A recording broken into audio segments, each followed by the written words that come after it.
Hello, everybody. I am Kristen Rose. I'm at Old Dominion University, and I'm moderating this session today. You are attending Impact of Optional Synchronous Discussions on learning. And I'm sorry, this was broken over 2 pages. On learning and engagement in asynchronous courses. Your presenters today are Amy Johnson, Alan Belcher, Jennifer Zauer, and Allison Reif from Ashford University. So I will now turn the time over to them. Thank you so much, Kristen. And thank you everyone for joining us today. My name is Dr. Allison Reif, and I have the pleasure of presenting alongside 3 of my colleagues from Ashford University, Jen Zauer, Dr. Amy Johnson, and Dr. Alan Belcher. And we will be presenting our research regarding the impact of synchronous discussions on online learning. Central to Ashford's mission is serving populations whose access to higher education is typically limited or restricted. Ashford fulfills an important role in our society by fostering a diverse and inclusive student population within an innovative and flexible online environment. The 2017 release of the Diverse Top 100 ranked Ashford 11th in the nation for the number of master's degrees and 22nd in the nation for bachelor's degrees awarded to minority students. Our efforts to provide an affordable college education to working adults has also resulted in our Education Partnerships program growing to over 500 companies and organizations nationwide, with more than 175 organizations now offering their employees access to a debt-free college education.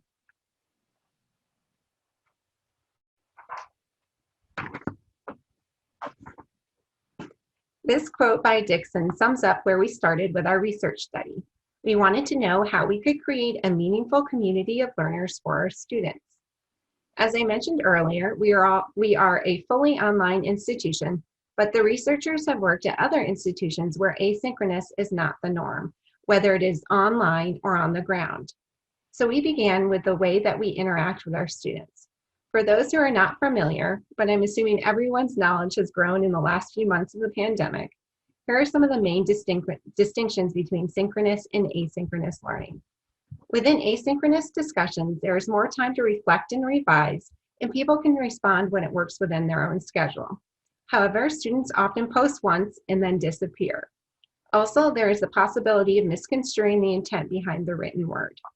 For synchronous learning, social presence leads to energy and enthusiasm. Students can ask questions and receive feedback in real time, which diminishes frustration. But it is limited based on time, both for the scheduling aspect as well as the reflection and response time. So what's best? Why not try both? As educators, we are constantly looking for opportunities to increase our students' achievement related to course learning outcomes.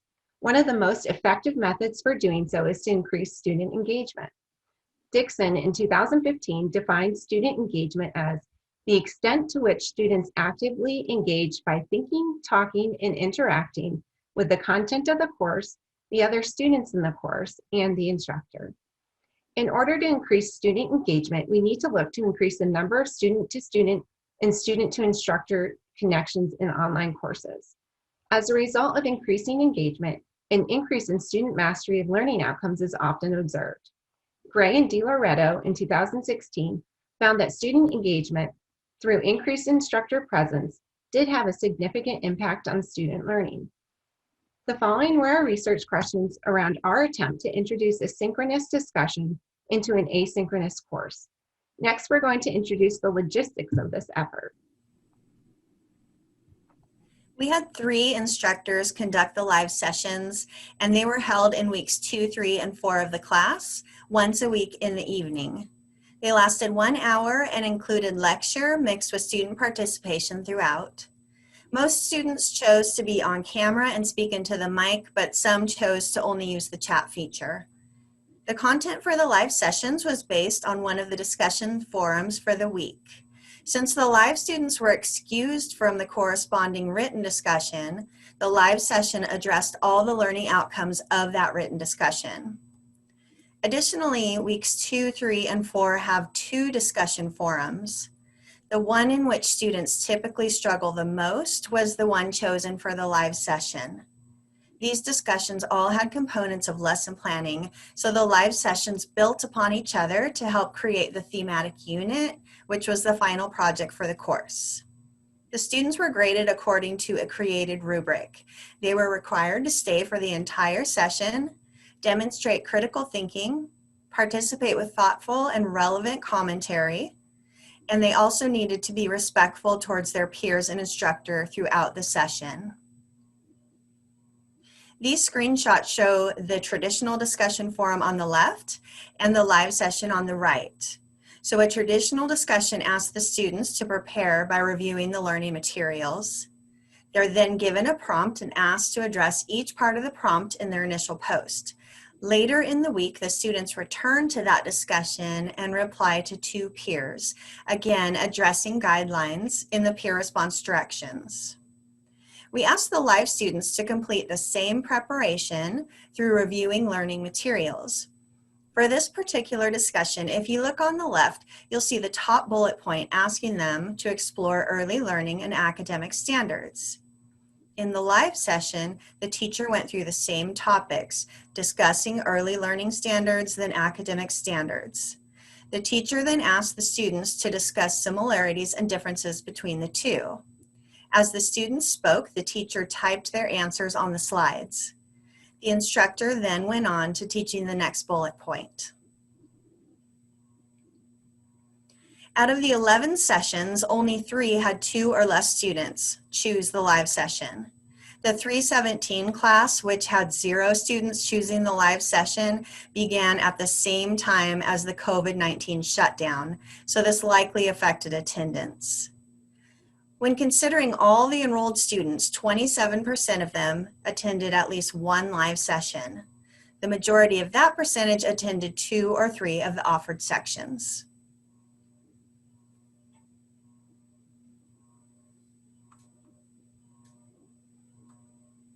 The pre-survey consisted of multiple choice, Likert scale, and open-ended questions. When asked why they plan to attend the synchronous sessions, the students provided these as their top 3 answers: to better understand the course content, so I can earn credit for the discussion, to engage with my peers, and to connect with my instructor. So they were hoping for real-time conversation and collaboration. Another pre-survey question was related to our research question of engagement. When students were asked to answer on a scale of 1 to 5 how engaged they felt in their Ashford courses, the majority of students chose a 5, but this only translated to 36% of students feeling fully engaged in their courses.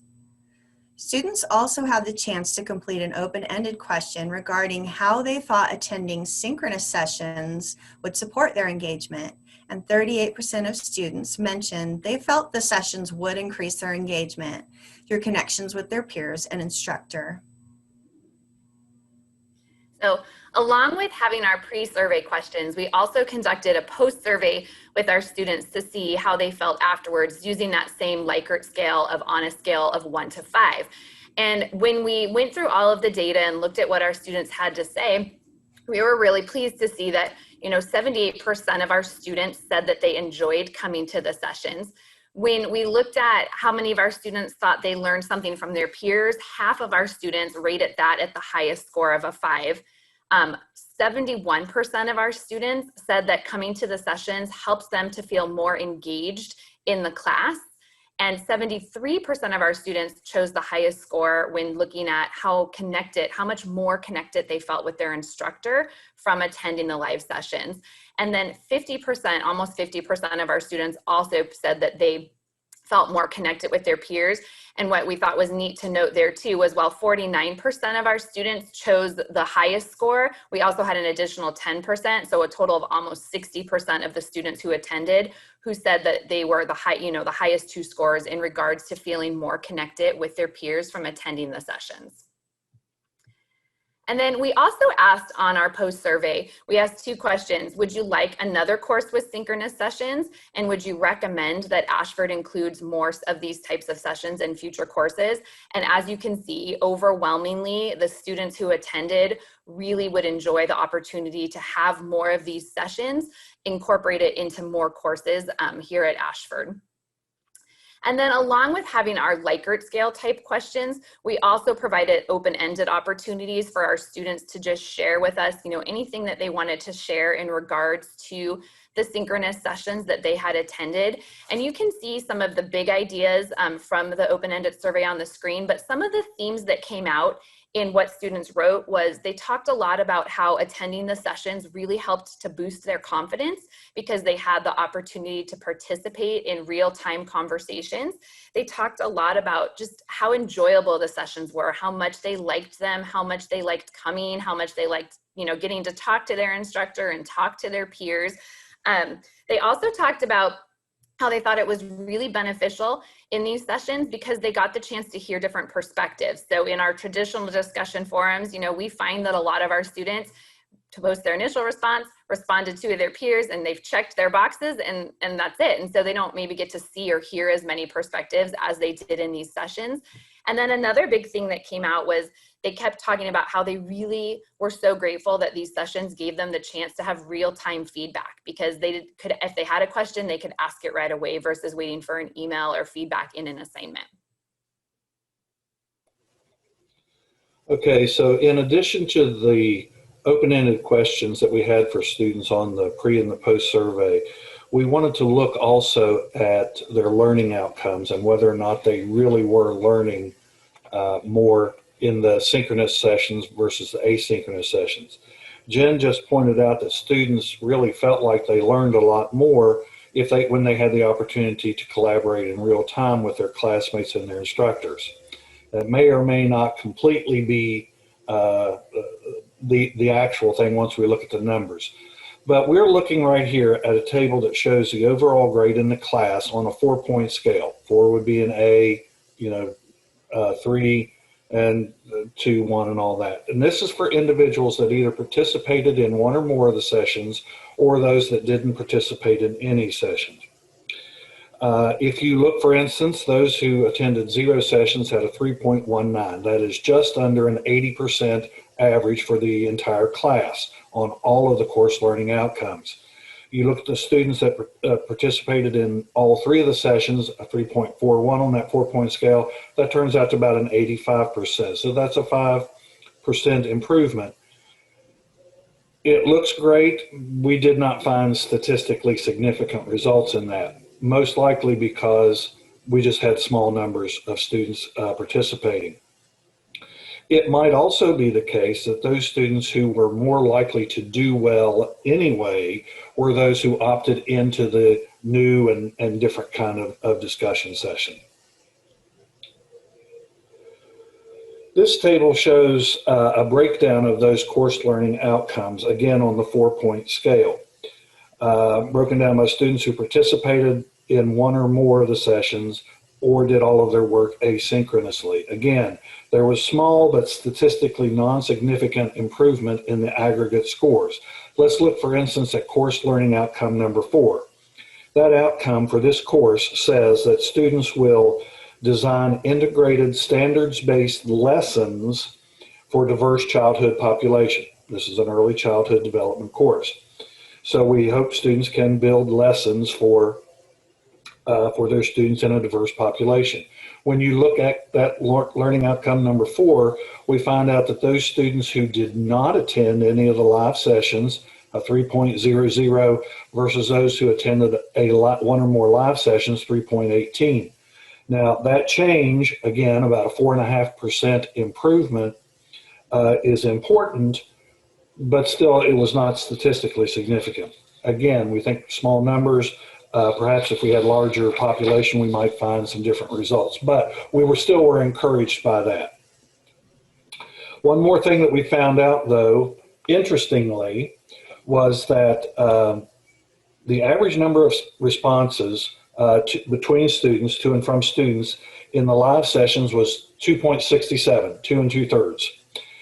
In the asynchronous, the online text-based versions, it was 4.6. So there was actually a lot more interaction between the students in the standard asynchronous version than there was in the live versions. Now, why might that be the case? Well, about the only thing we really think about at this point is, hey, the teacher's in the room, so I'm going to shut up and let the teacher talk. Now, our instructors did not give off that vibe. Trust me, when we recorded and reviewed the videos, they were certainly engaging with the students. But for some reason, unknown yet, students were more likely to respond to their classmates in the written form rather than in the live versions. So we had a lot of opportunities in our research project where we specifically asked for feedback, both through our pre-survey and our post-survey. But what we thought was really neat was there was two opportunities in the course, or two places in the course that our students brought up these live sessions, even though it wasn't specifically asked for. Our students always complete an end of course survey, and there were a lot of students who commented about these live sessions there. And then in this particular course, there's a journal. And one of the questions in the journal is, what was your biggest one of your three biggest takeaways in the course? And something that came up in 65% of the students who attended the live sessions, even though they weren't specifically asked about our live sessions, was these live sessions. And it was really cool to see their feedback and some of the specific things they said or shared for you to read through, but there were a lot of things that stood out. They kept talking about how they understood the content better. They really appreciated the opportunity to have their questions answered. They said a lot of times the sessions helped them to push through and it helped them to feel more encouraged. They went back to having greater connections. So even though maybe we didn't statistically see that, when we look at the qualitative data, our students kept reinforcing over and over how much more connected they felt. And they also talked about how it helped them to feel as though their instructors were really invested in them and what they were doing. And then we had some things too that, we weren't surprised to see some of those ideas because those were the things we were looking at, but we had some what we, kind of grouped as unintended positive benefits. And our students talked about how they felt more confident with their technology skills, right? We were doing all of this in January, February, and March of this year. So right before everything went tech-based. So our students, had a little bit of opportunity to practice with Zoom before then. They kept reinforcing how much more confident they felt because of these sessions. Some of them talked about how it helped them to actually overcome their fear of having to speak in front of others, because in our courses, our students can type everything. They never have to actually speak to each other. So they had to get over that fear of, oh my gosh, I hope that I sound okay when I say this, or things like that. And we even had students talk about how it helped them to realize that they have different learning styles, that sometimes they learn better through these types of interactions versus just through all of the readings and videos and things that we typically have in our courses.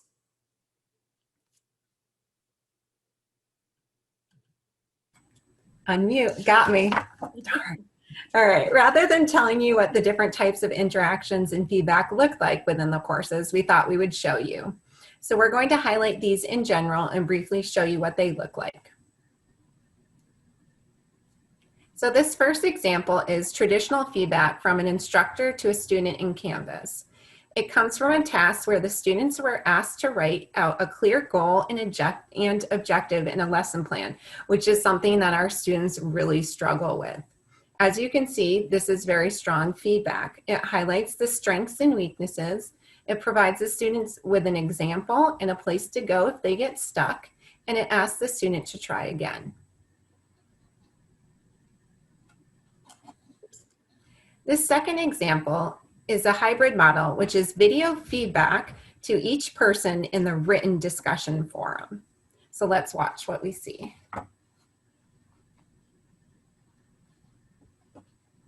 The children will be able to identify and label emotions, happy, mad, sad, silly, in themselves and others. That's the part where I'm a little confused because how is this happening? Are they going to make a smiley face and tell you that that means happy, or is their friend going to make a frowny face and they say, well, that means sad? How are they labeling? You said label. So I'm just going to write something in here, and then if it's not right, just adjust it. But I'm going to take out identify even.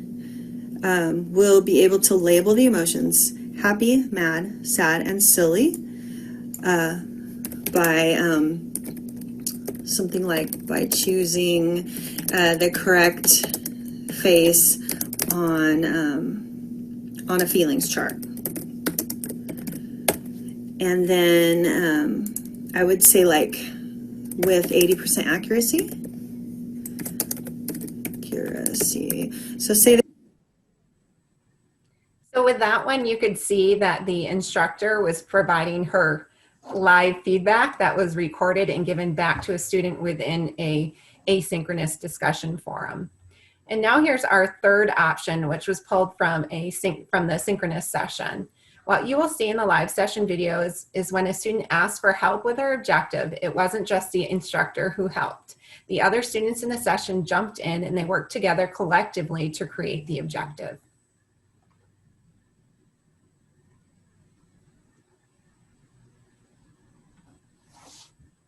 I don't know. I know. I guess through discussion, like open discussion between the teacher and the student. So they're around the environment and telling people and in an open discussion what they're seeing.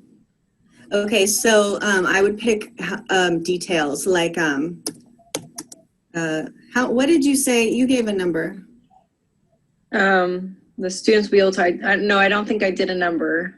Or you did like 80% or something? No more than, I said no more than one object out of place. So the pattern has to be like 90% to understand the mastery of the concept. Okay, so they're going to tell you, they're going to talk to you about what they see. Yes, and then utilizing materials in the classroom to make their own patterns to reconfirm that they know what a pattern is. Nikki, I use the word read. When I do patterns with my kids, I say, can you read the pattern? Let me read it to you. It's red, blue, red, blue, red, blue. Can you read it to me? Okay. And that's just easier, I think. But does that show they know what a pattern is, or does it show that they know what their colors are? Well, I guess what she's saying is if they can create. So if it started out, I'm sorry, Nikki. No, you're fine. It starts out and then they're able to continue that pattern, then they can create it. And if they can get it right with less than one error, then they're understanding. So they're going to create the pattern and then read it to the teacher. By creating, reading. Or are they going to read the pattern first and then create it after? Yeah, read, create, read, repeat, and create. Because if they start it, if you have red, blue, and then you ask them, if we're reading this pattern, red, blue, what comes next? If they can read it and then tell you, and then they can make their own, and they use yellow, green, then you can understand they've got the idea of how to go back and forth, how to build it. Okay, so how does this look? The students will be able to identify, create, and extend patterns by repeating and creating a pattern with no more than one error. Yeah, that makes more sense. Okay. So you can see how collectively the students were able to help another student along with the instructor. And Amy might remember off the top of her head, but I think there was only one student that didn't chime in on this exercise where they were all kind of working it out together. No, that was all of them. All of them. All right. Thanks, Amy. So, we, as instructors, Amy and I had the opportunity to teach some of these live sessions, and then we also had a third adjunct faculty member who did it with us. And one of the biggest challenges that we found, even though there were so many things we loved and enjoyed, was this scheduling. right? A lot of our students, you know, work full time, have families and have things going on. And the same is true for us as faculty. You know, we're busy teaching, we have families, we're running to soccer practice or things as well with our own kiddos. So the biggest challenge that we found with implementing these live sessions was finding times that worked for both us as faculty and then also for our students, and trying to find times that would work for, you know, as many people as possible to hopefully be able to come and take part in the sessions. And one of the biggest pros for me was when the children would pop into the screen. It was so fun to see my students as mothers. One little voice whispered, "I have to go potty." And all of us just, you know, were laughing and playing off each other. Having a student typing in the chat area while taking care of her baby, it really made the students more personal to me. So when the new mother sent me a message saying that her baby was up sick all night, I was able to not only grant her extra time, but I was also able to empathize with her, remembering the baby's face. And during one session, only one student attended and her 3rd grade daughter was with her. So I included the child in the session. When her mom answered the prompts, I asked the child to discuss some question like, "What's your dream pet?" And her mom later said that the daughter's really excited for college now. And I didn't expect any of that. So being solely online for several years, it was a lot of fun actually seeing and hearing my students. Yeah, and I can echo that. I think too, you know, we get to kind of see some of those aha moments with our students when we ask them questions in discussion forums for, you know, seeking clarification or trying to push them, and then they'll come back. But this was like, you know, just like being back in the classroom with my 3rd graders, where you had those aha moments happening right in front of you. And it was just so fun to get so excited with them. And I know Amy and I talked a lot about how, you know, sometimes we would go into the session like, "Oh my gosh, today was so crazy and I have to teach live at 6 o'clock tonight." And, you know, like, "Oh, I hope my kid doesn't barge through the door," or, you know, things like that. But then you would always leave just like, that was the best hour ever after you were done with your students. All right, so where do we go from here? We were able to report our findings out to our curriculum management team already. As we talked about, our qualitative responses show that the sessions were very well received by both the instructors and by the students. We would like to have a larger sample size to see if the quantitative numbers changed with a larger group of participants. So we will also want to discuss the viability of trying another pilot with more instructors. As I said, our students come from all over the US. Lots of them are involved in the military, so we cannot force a synchronous discussion in our courses, but it may be possible to add a synchronous component for our instructors who are willing. So that's also another thing to find out how much interest we have from our other instructors. So we are going to go ahead and move into Q&A, and I see, Jen, you just posted a question in the chat. We do have one more really fun motivational video to share with you, and we'll share that after we spend some time maybe with a little bit of Q&A. We weren't quite sure if we would have time to fit it in, but I think we will. But Jen, gosh, you know, for this particular pilot, we were working, it was Amy, myself, like I mentioned, one adjunct faculty member, and we picked 10 sections of a course that tends to be around, it has a decent population size or group of students who are in it, was part of why we picked it. And we just, for the purposes of this, we kind of limited it to, we said, okay, we're going to do Tuesdays, Wednesdays, or Thursdays. And the reasons we picked those days was because students who came to the sessions received, and we had a rubric that we used, but so they had to participate and engage a certain number of times and things like that, but they received credit for their initial discussion response. So we wanted to make sure that we had the sessions, you know, when the learning week started, but then also before the initial response was due to the discussion forum. Even though the students who came, they didn't have to participate in it, but they could because they had the knowledge. But what we did do, Jen, we didn't do a survey in this particular case to find out times that worked best for students. We tried to make it be in the evening when most students were off of work, not too early West Coast time, but not too late East Coast time. But then we always recorded our sessions, and we posted our recordings of our sessions in the announcement. So anybody who couldn't attend did have the opportunity to at least watch the recordings. And we found oftentimes that more students came to the second and third live sessions we did than the first. Like almost like our students, because they've never done anything like this, were scared to come to that first one, and then they'd watch the video and be like, okay, they're really not so bad. Like this isn't so scary. I think I can do this.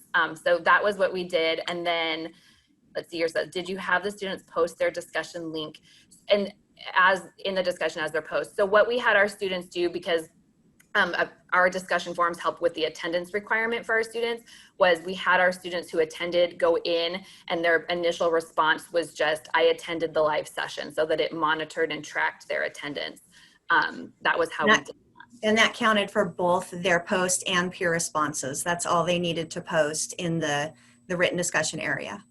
Yeah, but yeah, I think if we did it on a larger scale, it might be interesting to look at putting out a survey and trying to find students' best times. That I think was one, like we said, one of our biggest challenges was how do we capture our students who are all over the place. Sorry, Amy, I didn't mean to. I was just going to add that we also captured attendance and the recording of the session within a page in Canvas that the students can see. But so if we ever had an audit done about our coursework, we could show these students attended at this time and this is what they did, which also helped for our accreditation. Beth had a question for us. Yeah, thank you. I came a little bit late, so if you address this, then I can watch the video later. But since I teach for Ashford, my question is, what medium did you use to record, to hold these sessions? Because I'm an adjunct, so I don't have access to Zoom for an hour. Did you use that tool in the course? Because every time I've tried to use it, it's very confusing. Yeah, so that's a great question, and something that we talked about if we look to see about the feasibility of expanding this as an option. I know that one thing that Allie and Amy and Alan and I talked about being important was that if this is something we look at and get permission from the university to continue to do on a larger scale, we think it's really important that it's something that's optional for instructors and our students, because there has to be buy-in from both sides to do it. So as full-time faculty, Amy and myself have access to a Pro Zoom account. And then we were able to lend an account to the associate faculty member who participated in this particular study. So we did do it through Zoom, but that's a piece that, if this is something that we look at moving forward on a larger scale within Ashford, that we'll certainly have to figure out those types of logistics. Are we allowed to try it on our own? I would definitely talk to your lead faculty about that. I'm not sure which programs you are in, but that would be my first step for you, is to reach out to them and mention that you saw that this was something that was being done. Yeah, because it's something I really would like to do. Beth, I will tell you also that a year or two previous to this, we did use the non-professional Zoom account to do some live sessions with students, but we had to limit ourselves to the 40 minutes. Right. So we hurried, but we did get it done. But in order for me, I can't just go wing it and do it on my own. I have to get a permission or approval. I think that just how we were talking about what we needed to have in our courses to document it, that would have to be added in by Zovio within your course shell. I don't think it's something that required a lot of work on their part, but I definitely wouldn't want to volunteer them to do that ahead of time without checking with them. So okay. If you would like, we can get you in contact with them. Right. About what course and when you would like to do that. Yes, who would I reach out to? You can reach out to me. I'll put my email in the chat. Oh, hold on. I gotta get back to chat. It's just allison.reef@ashford.edu. I'm sorry, allison.reef@ashford.edu. Okay, thank you. You're welcome.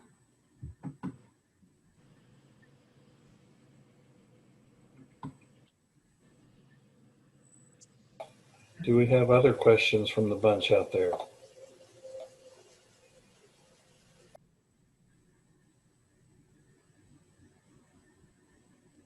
Okay, well, maybe some of you are pondering. We'll go ahead and share our warm, fuzzy, feel-good videos. So after our research project was done and when we were looking at all of our data and putting together information to share, we thought, we wonder what our students would say now, a couple months after all of this has happened, have they really still connected with this? So we sent an email to our students who had attended, and it was like they couldn't respond fast enough with videos.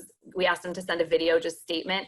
And so here's a little bit of what our students shared. This was we asked for this in, I think it was like end of May, early June. So a couple months, for some of them, 4 or 5 months after they had done these sessions.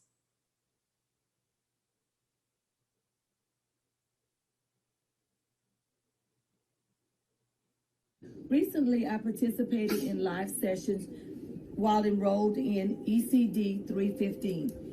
In the live sessions, we learned how to create lesson plans with goals and objectives that were clear and could be measured. I recently had to apply the knowledge learned in my course ECE 315, where I had to develop a lesson plan to support language development of young children. My name is Celeste, and I'm really excited to share my feedback regarding ECD 315's live sessions, which were super helpful, and I really, really enjoyed them, so thank you. So a few things I'm gonna read. I found the sessions to be very fun and interactive. It allowed me to get to know the instructor and learn from her in a classroom-like setting, which was so great. Hi, regarding the live sessions that we did in the past, I have to say it was by far one of the best ways that I would like to be able to do discussions. It was more engaging. I got to connect better with the students and as well as the teacher. It was also fun seeing and talking with my peers about classroom topics and hearing their questions, which was really fun. Because we all know taking online classes doesn't necessarily allow us to get instant feedback, so the live sessions definitely did that. Hello, my name is Kelsey Blank. I loved doing the live sessions. They really helped me better connect with each lesson. It was nice to have that one-on-one with the teacher and with fellow classmates and to really engage in deep conversations. I would definitely do it again. Through the live sessions, I was able to relate to what I needed to put on my lesson plans, which helped me to get all the required amount of points that I could possibly get from that assignment. I'm very grateful that I had the opportunity for those sessions, and I would recommend them to anyone attending Ashford University in their courses. So, although I enjoy taking the online classes for many, many, many reasons, and all the classes have been so great, the live sessions definitely changed it for me, and I really, really hope that these can be a part of every class I take at Ashford. So just, we're excited to continue to move forward and, explore opportunities for what this might look like on a larger scale or in different ways. But thanks so much for taking some time and what I know is a busy time for all of you to come and listen to our session today. And Allie, Amy, and Alan and myself will stick around for a little bit longer in case anybody has any other questions.